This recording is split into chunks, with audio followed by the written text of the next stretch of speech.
पहुंचा रहे हैं हम। फिलहाल हम सीधे बिना किसी समय गवाए ले चलते हैं डीजीएमओ की प्रेस कॉन्फ्रेंस शुरू। जय Hind.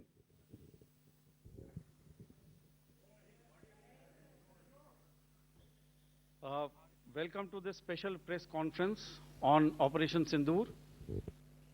We will begin with opening statements by the three senior officers to my right here, who have been directly overseeing operations during Operation Sindoor. We have Lieutenant General Rajiv Ghai, Director General Military Operations, who will cover the aspects related to land domain. Air Marshal A.K. Bharti, to his right, Director General Air Operations, will provide insights on the air domain. And to my right is Vice Admiral A.N. Pramod, Director General Naval Operations, who will cover aspects on maritime domain. Following their briefings, we will move on to the question answer session. I now request the DGMO to commence the opening brief. Thank you, Sandeep. A very good evening to all of you, ladies and gentlemen. You are all by now familiar with the brutality and the dastardly manner in which 26 innocent lives, terror camps and training sites. The locations that emerged were numerous, but as we deliberated more, we realized that some of these terror hubs were now bereft of any presence and had preemptively been vacated, fearing retribution from us. There was also a term of reference and our own binding, self-imposed restriction to target only terrorists and thus prevent collateral damage. There were 9 camps that you are now all familiar with, which were confirmed by our various intelligence agencies to be inhabited. Some of these were in POJK, while there were others that were located in the Punjab province in Pakistan. Nefarious places such as Muridke, the hub center of the Lashkar-e-Taiba, has over the years bred infamous characters such as Ajmal Kasab and the likes of David Headley. What followed was a careful scrutiny of each of these sinister locations, their layout, configuration, even the type of construction in each structure, and the terrain obtained around these. This was with an obvious intent to deduce and identify the exact vector that was required for their neutralization, as also the eyes in the sky that we would send up to ensure that we brought back evidence that we had indeed targeted what we set out to.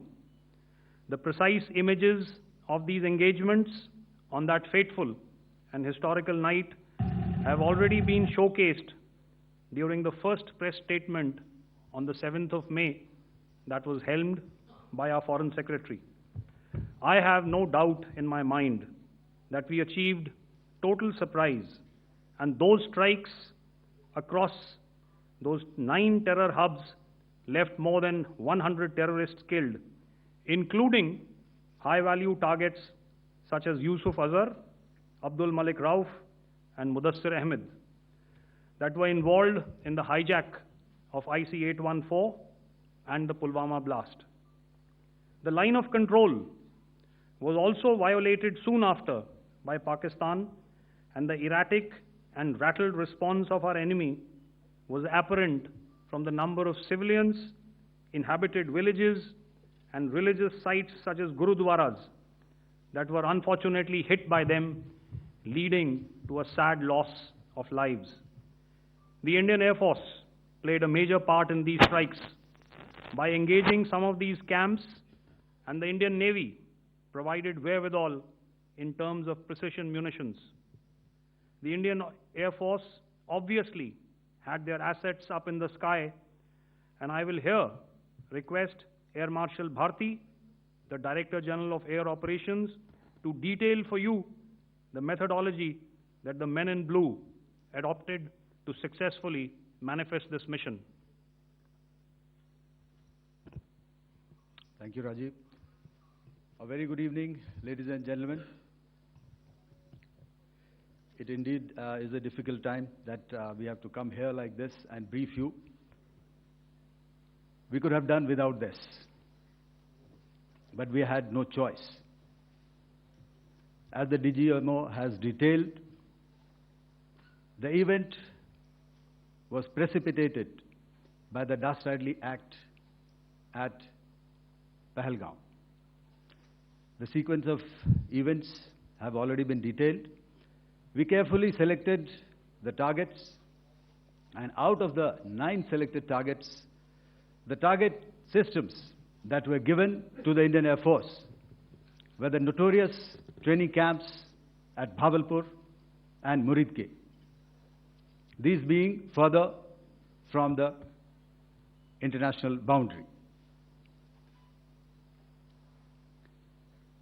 Through critical target system analysis, we analyzed what was to be done to annihilate these targets and plan to engage these targets with precision air-to-surface guided munitions so as to avoid collateral damage.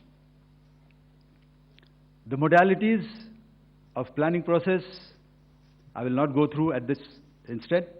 However, what I would like to show you is the results that we achieved through our targeted air strikes. Could I have the second slide, please?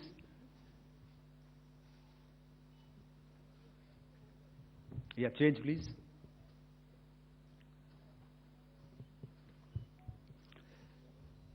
Okay. This is what the terror infra at Muridke looks like. If you see, north is as indicated, and to the right is east, where the international boundary lies. Could we have the next slide, please?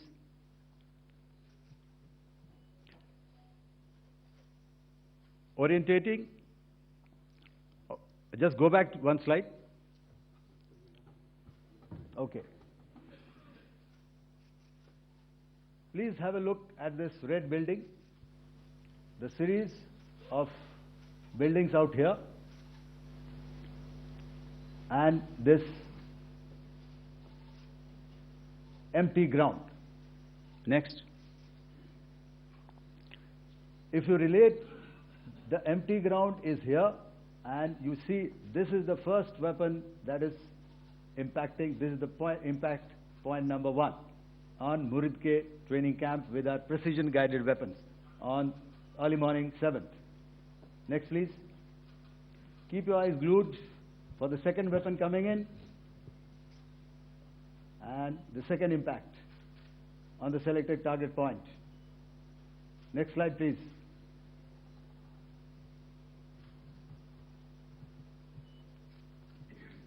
Third weapon, third impact. Continue. And fourth weapon, fourth impact. So through these targeted and precision targeting, we addressed the target at Muridke, which was the terrain infrastructure. Can you hear me? All right. Okay, I'll come closer to the mic. Now we go to the next target, which is the Bhavalpur training camp. Next slide, please. Okay, just wait. So the effect, if you see, the impact point, if I can point out, this is the impact point. The ammunition has gone through the roof and it has created a blast inside, the photographs of which you would have, all of you would have seen. And the red building, after that, there was this double-story building. It has been completely decimated by our precision targeting. Next, please.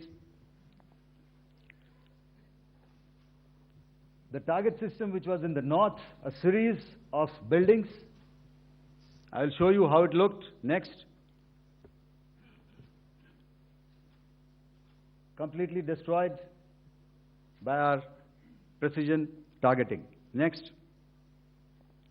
Now coming to Bhavalpur, this is the target complex that we are dealing with, a fairly large target complex. So we had to carefully choose the points that we needed to address, which were high value and which would meet our stated objectives of eliminating the terrorists. I would like to draw your attention to this red canopy, and in relation to that, I would cover the targets. One target system is a series of buildings here, other one here, and other one out here. Next slide, please. This is how it looked before, and this is how the building looked after the impact of the weapon. And orientation in relation to this red canopy, you can see here. Next, please. Before, next, and after. The roofs have completely collapsed. Next. This is the target system. Next. Precision targeting, and we have achieved our objectives here. Next. All right. So that was what we did on the 7th. Our objective was to address these two terrorist camps, and that we did with precision. And thereafter, we maintained a robust air defense posture, because remember, our objective was to target the terrorists and terrorist infrastructure, not any other infrastructure, not the Pakistani military, not the Pakistani any other infrastructure. So that is what we have maintained on the 7th of May. However, what we saw in the evening of 7th of May, we were saturated with a raid of Pakistani unmanned aerial vehicles and small drones. And these came in waves in our civilian areas, over our military installations, and all of them were successfully intercepted. Few of them did manage to land. However, there was not much damage that they did. And we have our robust counter-US hard kill and soft kill systems which did the job. However, the difference here was that we had targeted the terrorists. The adversary now has targeted our civilians and the military infrastructure. So it had to be responded to.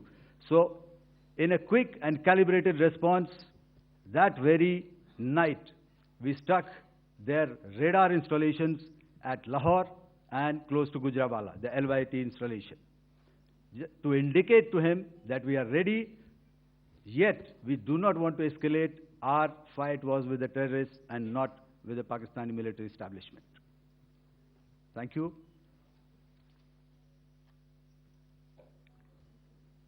Thank you, Air Marshal Bharti. So, ladies and gentlemen, he's outlined operations not only on the night of 6th and 7th of May, when Operation Sindoor commenced, but also on the subsequent night. Being well aware and familiar with the congenital and impulsive nature of our adversary, and even though we did attempt to reach out and communicate our compulsions to strike at the heart of terror to my counterpart in the immediate wake of Operation Sindoor, the request was brusquely turned down, with an intimation that a severe response was inevitable and in the offing. We were, of course, prepared. Operations on the 7th and the 8th, Air Marshal Bharti spoken about. On the night of 8th and 9th of May, they flew drones and aircrafts into our airspace all across the borders and made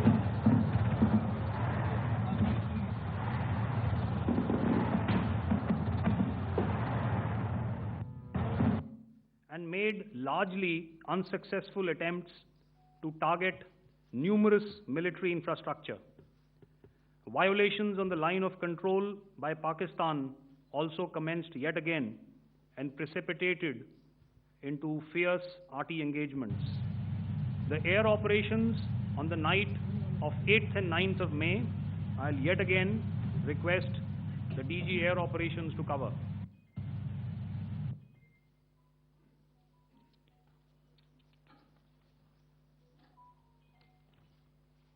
So I just covered what happened on the night of 7th and 8th. What we found that on the night of 8th and 9th, starting as early as 22:30 hours, our cities had a mass raid of drones, unmanned aerial vehicles, UCAVs, starting right from Srinagar, going down right up to Nalia. It was a mass raid in waves, and it was relentless. However, we were prepared, and our air defense preparedness ensured that there is no damage on ground or to any of the intended targets that the enemy might have planned for. The difference between 7th night and 8th night was that on 7th night, he sent in his Yiha class of UAVs. However, these UAVs can go some distance, they are armed. However, on the 8th, less numbers of armed UCAVs were there or UAVs were there, and more numbers of quadcopters, maybe for surveillance or just for harassment of civilians. This continued till midnight. Our air defense preparedness ensured that there was no damage on the ground, either to the military installations or to the civilians. However, the enemy had yet again shown that he wanted to up the ante and he wanted a fight, and we were up to the task. In a measured and calibrated response, we once again targeted his military installations, which included his SAM sites at Malirkant. This also included his surveillance radar sites at Lahore and close to Gujranwala. These were suitably addressed, and thereafter his drone attacks continued even till morning, which we countered, and during the daytime there was some respite. Here I would like to bring out another aspect. What we found was that while the drone attacks were being launched from somewhere close to Lahore, enemy had allowed his civilian aircraft to also continue to fly out of Lahore. Not only his own aircraft, but international passenger aircraft, which is quite insensitive, and we had to exercise extreme caution, even at the cost of some tactical disadvantage, to ensure that there is no damage to any of the civilian aircraft. And this was also brought out in our press briefing during the day. So I will now hand over to my colleague to cover the events of 9th onwards. On land, we also undertook certain measures such as deployment of air defense and electronic warfare assets to establish an integrated grid with the Indian Air Force, and I have seen and heard some of you wax eloquent about the benefits of such an architecture when it comes to negating and combating air intrusions. We also carried out deployment to include movement of our forces in the land, sea, and air domains. The night of the 9th and the 10th of May saw similar intrusions by drones and aircrafts, and this time there was a concerted effort to target airfields and some very, very important logistic installations, albeit yet again unsuccessful and denied gallantly and efficiently, I must say, by the integrated Indian Air Force and Indian Army Air Defense. We further strengthened our deployment and also initiated some pressure points to send a very clear and unambiguous message to the other side to desist from any misadventures on land. Some of the airfields and dumps saw repeated attacks in waves from the air. All were thwarted. The Pakistan Army has reported to have lost approximately 35 to 40 personnel in artillery and small arms firing on the line of control between the 7th and the 10th of May. What the other side had probably also not reckoned with was the speedy and precise turnaround and hit back by the Indian Air Force. And I will yet again ask Air Marshal Bharti to speak about these significant and game-changing strikes. I will thereafter request Vice Admiral Pramod, my colleague and Director General of Naval Operations, to tell us about some very telling naval maneuvers in the Arabian Sea that exerted pressure on the night of 9th and 10th of May. Over to you, sir. Thank you. Commencing about 2000 hours, that is 8 p.m. local time, on 8th of May, several Pakistani unmanned aerial systems, drones, combat vehicles attacked multiple IF bases. These included Jammu, Udhampur, Pathankot, Amritsar, Bhatinda, Nal, Dalhousie, Thois, Jaisalmer, Uttarlai, Falodi, Nalia. These were almost simultaneous and they came in waves. All our AD guns and other systems were waiting for them. All these waves were neutralized by our trained crew using the air defense systems that they have, and also some of them were utilized using our legacy systems like Pechoras and IF Summer, which we have recently acquired. And some were neutralized by the Garud snipers. There was no damage on ground from these incursions and these mass raids, if I could call them, from the Pakistani side. However, following these relentless attacks on our air bases, on our forward positions, and on our civilian targets, this was time to convey some message to our adversaries. And therefore, a decision was taken to strike where it would hurt. And towards that, in a swift, coordinated, calibrated attack, we struck his air bases, command centers, military infrastructure, air defense systems across the entire Western Front.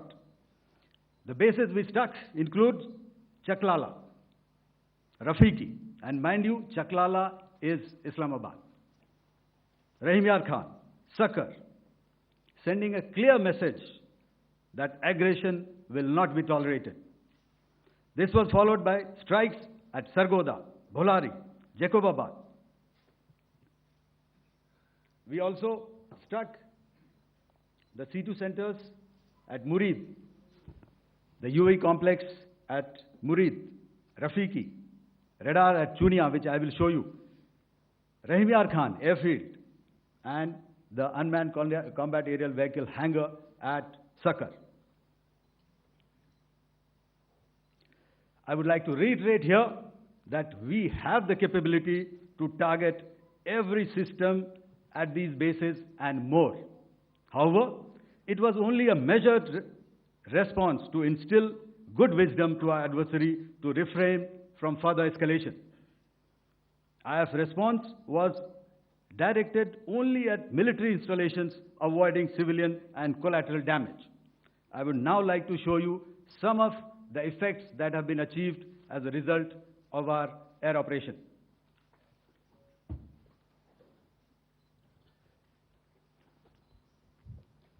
Here is the Pasrur air defense system, if you could see. Zoomed up view, this is the radar mounted on a high tower. And after the strike,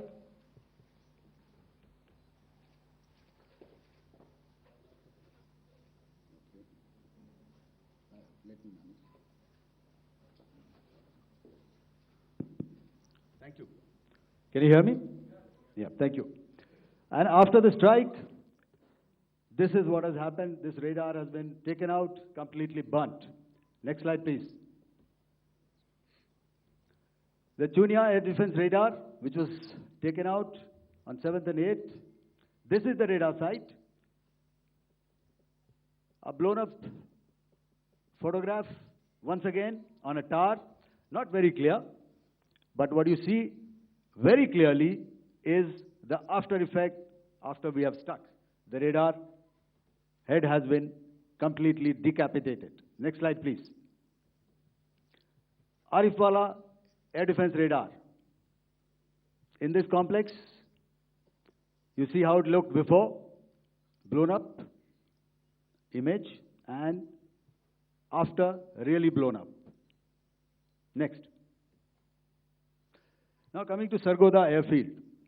Remember, this is one of their important airfields, wherein they have a lot of assets, F-16s, other assets which they keep getting, training institutes.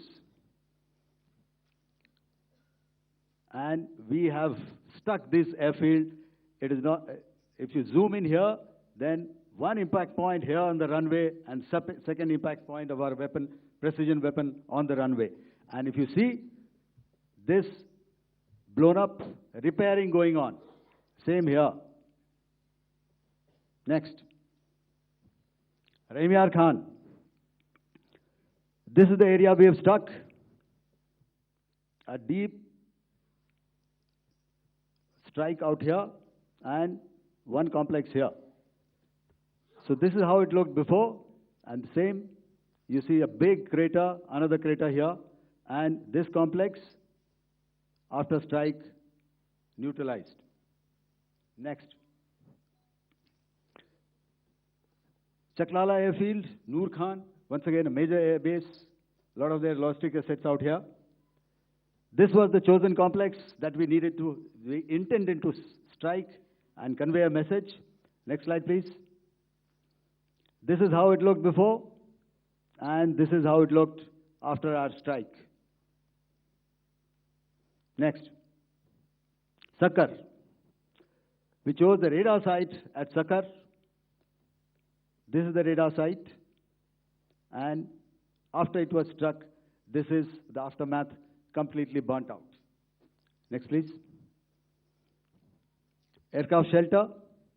This is how it looked before the strike, and this is how it looked after the strike.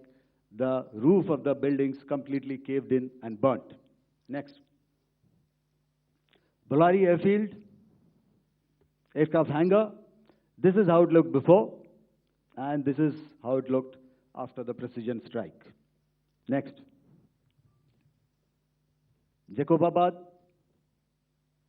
aircraft hangar, and this is how it looked after. Next.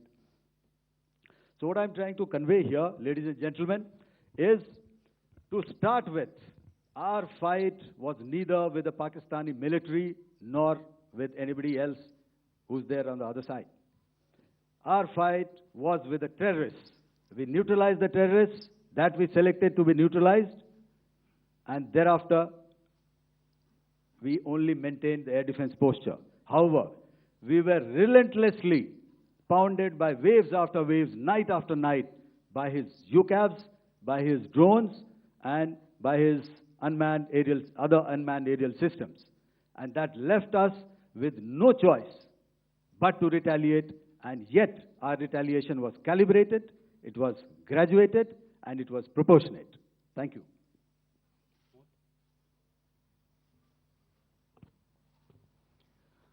Good evening, ladies and gentlemen. In the aftermath of the cowardly attacks on innocent tourists at Pehlgam in Jammu and Kashmir by Pakistani-sponsored terrorists on 22nd April, the Indian Navy's carrier battle group, surface forces, submarines, and aviation assets were immediately deployed at sea with full combat readiness in concert with the Joint Operation Plan of the Indian Defence Forces. You may be aware that we tested and refined tactics and procedures at sea during multiple weapon firings in the Arabian Sea within 96 hours of the terrorist attack. The aim was to revalidate our crew, armament, equipment, and platform readiness to deliver various ordnance on selected targets precisely. Thereafter, our forces remained forward deployed in the Northern Arabian Sea in a dissuasive and deterrent posture with full readiness and capacity to strike select targets at sea and on land, including Karachi at time of our choosing. The forward deployment of the Indian Navy compelled Pakistani naval and air units to be in a defensive posture, mostly inside harbors or very close to the coast, which we monitored continuously. The Indian Navy maintained seamless maritime domain awareness throughout the duration and was entirely aware of the location and movement of Pakistani units. In effect, we had and continue to have good battle space transparency using our maritime domain awareness grid. As you are aware, our response has been measured, proportionate, non-escalatory, and responsible from day one. Accordingly, the calibrated approach considered all options, including the ability of the Indian Navy for offensive action from and at sea. As part of this escalation control mechanism, the application of force by the Navy was planned in a synchronized manner in coordination with the Army and Air Force, the highlight being teams from the three services working closely in an integrated manner. Along with the kinetic actions by the Indian Army and Indian Air Force, the overwhelming operational edge of Indian Navy at sea contributed towards Pakistan's urgent request for a ceasefire yesterday. As we speak, Indian Navy remains deployed at sea in a credible deterrent posture to respond decisively to any inimical action by Pakistan or Pakistan-based terrorists. Thank you. Samno Varna, Jai Hind. Now I'll hand over to Director General Military Operations for further proceedings. Ladies and gentlemen, on the 10th of May, in the morning, even as we were getting into a huddle to wargame the events of the previous night, a routine exercise, I received a message on hotline from my counterpart in Pakistan seeking my willingness to communicate. Since our initial aim was to strike at terror camps, and all our actions in the subsequent days were in response to the intrusions and violations by the Pakistan Air Force and its army, it was decided that I would indeed speak with my counterpart.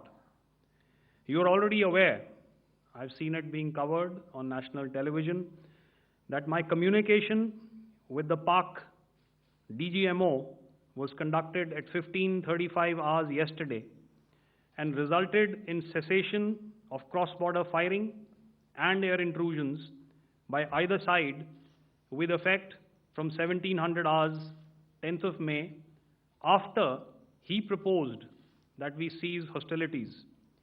We also decided to further speak on the 12th of May, that's tomorrow, at 1200 hours, to discuss the modalities that would enable the longevity of this understanding. However, disappointingly, and must I add, expectedly, it took only a couple of hours for the Pakistan Army to violate these arrangements by cross-border and across the line of control firing, followed by drone intrusions across the expanse of the Western Front through last night and in the early hours of the morning today. These violations were responded to robustly and dealt with as they must be. We have earlier today sent another hotline message to my counterpart highlighting these violations of the understanding between the DGMOs on the 10th of May and our firm and clear intent to respond to these fiercely and punitively, if repeated tonight, subsequently, or later. In this regard, I must inform all of you that the Chief of Army Staff has earlier today conducted a security review and has granted full authority to our Army commanders for counter-actions in the kinetic domain in case of any violation by Pakistan. In the end, I pay my solemn homage to my 5 fallen colleagues and brothers from the armed forces and civilians who have tragically lost their lives in Operation Sindoor. Our hearts go out to the bereaved families, and we express our solidarity to them in this lifetime and beyond, at this grave juncture in their lives. Their sacrifices shall always be remembered and spoken of in glowing terms by a grateful nation. We have thus far, ladies and gentlemen, exercised, and my colleague Pramod highlighted this, immense restraint, and our actions have been focused, measured, and non-escalatory. However, any threat to the sovereignty, territorial integrity, and safety of our citizens will be met with decisive force. Jai Hind. Okay, ladies and gentlemen, we are now open for questions. All right, now, since I would not know all of you, I would expect you to please raise the placard or your hand, and once I indicate, I expect you to please give out your name and the media group that you belong to. Keep your questions short so that we can take as many questions as possible. Also, ladies and gentlemen, kindly bear in mind that confidential aspects may not be answered by the 3 DGMOs. Right. I've got a lot of hands there. Let me start from the left. Left foot always in front when we start marching. So here we have to the left, okay. Yeah, 238. Hello. So this is Manas Pratimugyan from PTI, Press Trust of India. So the understanding that was reached yesterday on stopping the military operations and actions, was it for just 3 days? And what would be the cost escalation if there is violation of this understanding by the Pakistani side? And my subsequent question would be that we have a kind of ceasefire agreement with Pakistan that was finalized in 2003. So will there be some kind of similarities in frameworks between the two kind of understandings, 2003 ceasefire agreement and the current understanding on stopping military operations?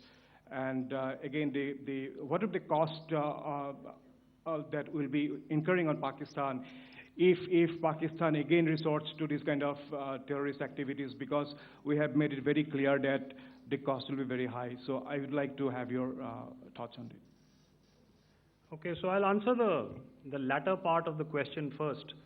I also want to add that while the initial ceasefire agreement, as you correctly pointed out, is of the 2003 vintage, but I must remind you that in 2021, in the month of February, and this was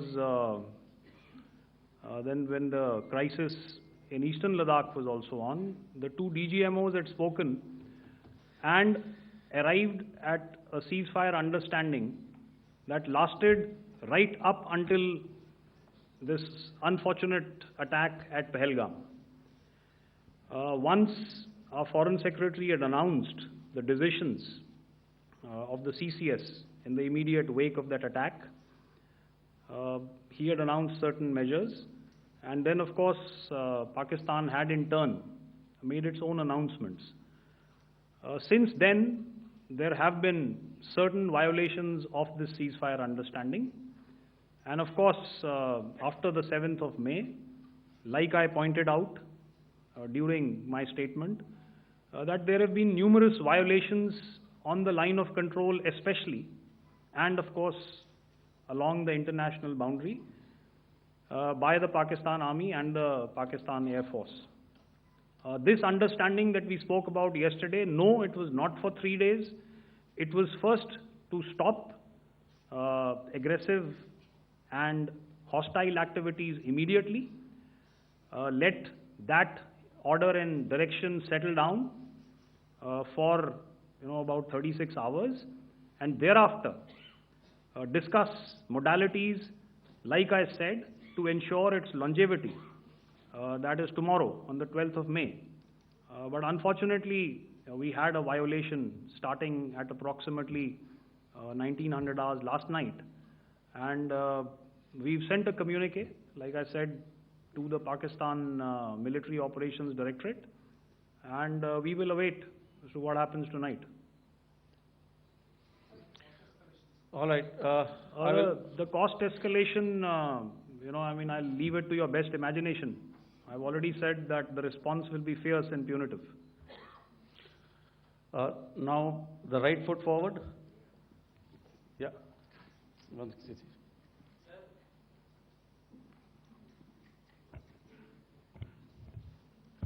Sir, I am Ajit Dubey from ANI, sir. Sir, my question is that you talked about the loss of Pakistan Army, that was around 35 to 40 kills secured by the Indian Army. Sir, can you tell us what would be the total loss of life to the Pakistan Army in both Army and Air Force attacks, sir? And how good was the performance of the BrahMos, Scalp and the S-400 during the operations? And sir, since we have just one No line, multiple sir. questions, please. Sir, All right. and since sir, we have achieved such a spectacular, we have made good achievements in this entire operation, can we say that we have emerged victorious, or we have a big upper hand over the Pakistanis in this entire conflict? Thank you very much, sir. So I'll answer the question about the loss of lives on the other side. Of course, there are various means to ascertain that number. There is information from various agencies that come in. There are, of course, on the line of control, other ways to find out as to what has been the effect of what you are doing there in ceasefire violations. So therefore, I mentioned 35 to 40 on the line of control, and please remember that once Operation Sindoor was launched, the responses of the Pakistan Army were also on Indian Army or the Indian Armed Forces infrastructure. Let me put it that way. So that's why I did not cover casualties of the Pakistan Army, at least in the initial phases of battle, because those were not our targets. Our targets were terror-oriented, and of course later, once they launched air intrusions and air operations on our infrastructure, we've used heavier weapons, and of course there would have been casualties, but those are still being assessed. The effects of the weapons that you mentioned, I will request Air Marshal Bharti to apprise all of you about those. Good evening, Mr. Sujit. How are you? Ajit. Okay, we're meeting after some time. I never mentioned about any of the weapons that we used. Check. Okay. What I was saying, that I never mentioned of any of the weapons, the caliber that we used.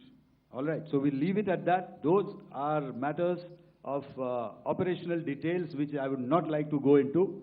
But suffice to say that whatever methods and whatever means we have chosen, it had the desired effects on the enemy targets. How many casualties? How many injuries? Well, to start with, our aim was not to inflict casualties, but in case there have been, it is for them to count. Our job is to hit the target, not to count the body bags. And the last part of your question, I wonder if you read out the tweet on ADG-PI at midnight once we'd done what we had to in Operation Sindoor. And that's credit to my friend here on the left. Justice has been served, Ajit. That is all that I will say. Ajit, I'll request you to, refrain putting words into his mouth. All right. Yeah, I'll come back to the left. 147. Sorry, 47. No, 47. Did I see it here or? Yeah. Good evening, gentlemen. Sorry, 147, I saw it there. Sorry. Yeah, since I've already said, 147, start please. Hi, sir. Good evening. This is Shivam Patel from Reuters News Agency. Thank you for giving me the opportunity. My question, sir, is how many military targets did Indian Armed Forces strike in Pakistan in response to the attacks from Pakistan?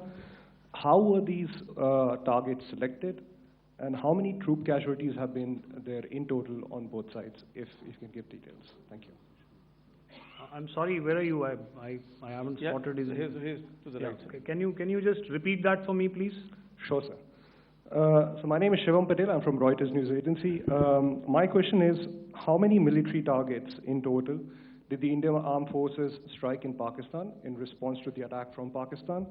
How were these targets selected? And how many troop casualties have been there on both sides, if you can?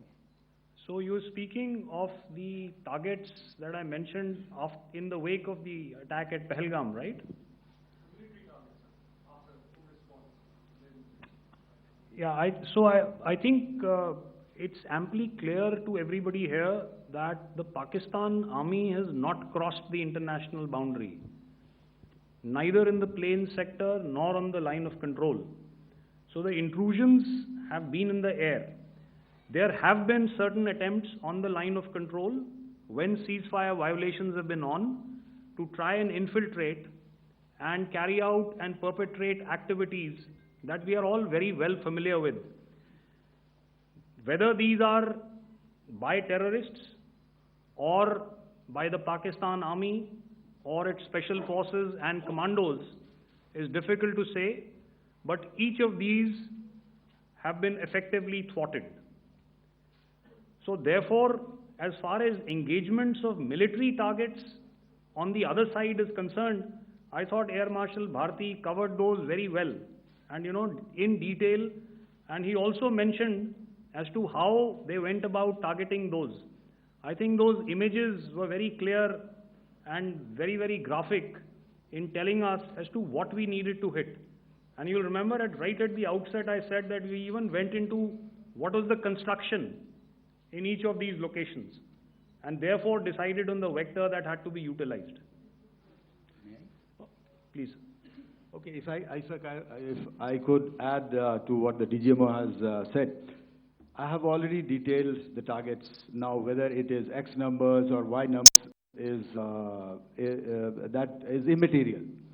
And what damage have we inflicted, you have seen. What are the casualties on the other side? As I said, that is for them to count. As far as we are concerned, from the air defense side, if they had a choice, they would have definitely come in. They are fighters, there are more numbers of UCAVs. It is not that they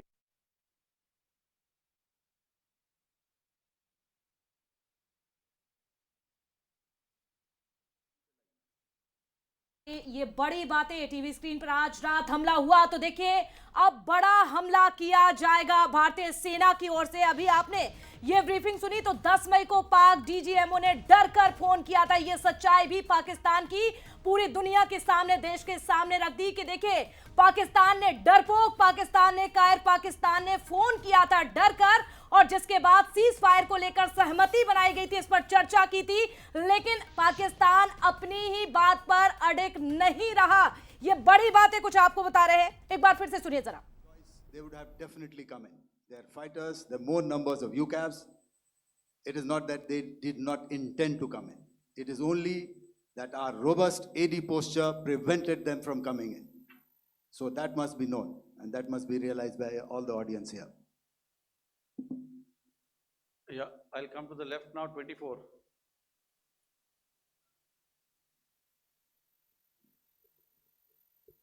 Good evening, sir. This is Anvesh Rath from Z. In a position to share those right now.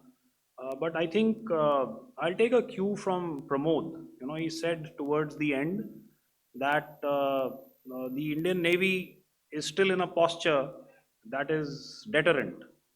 And I have already made it very clear towards the end of what I said that it's only a couple of hours ago that the Chief of Army Staff has carried out a security review, and he's authorized our army commanders to deal with violations of any kind from across the borders in a manner that they deem fit. So again, to reiterate, the response will be fierce and it will be punitive.